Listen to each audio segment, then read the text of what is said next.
करा देते हैं। प्रेमानंद महाराज जी गुरुदेव जी हैं, जो उन्होंने सवाल बताए थे कि जिस लड़के से एक बार प्रेम कर लिया उसको कभी छोड़ना नहीं चाहिए, तो मैं तो उनके कहे पे चल रहा हूँ।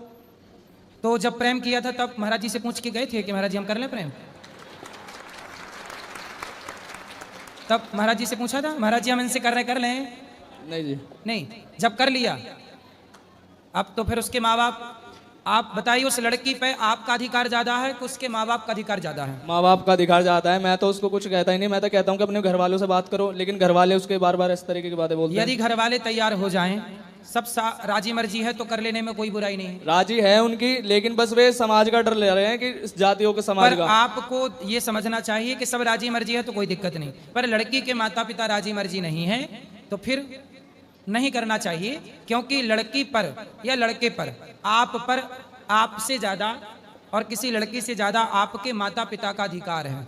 ऐसे किसी भी लड़की पर, जब आपकी बेटी होगी ना तो उस बेटी पर आपका अधिकार ज्यादा होगा। आप मतलब आप माँ बाप का, तो लड़की पर किसका अधिकार ज्यादा है? माँ बाप का। इसलिए उसके माँ बाप की राजी मर्जी होना यही धर्म है। बस यही धर्म है, मैं तो इसी धर्म के अनुसार चल रहा हूँ। मैं किसी और लड़के की तरफ आंख उठा के नहीं देखेगा। अगर उसके घर वाले राजी हो गए ठीक है, वरना मैं आपके शरण में आ जाऊंगा हमेशा के लिए। ठीक है।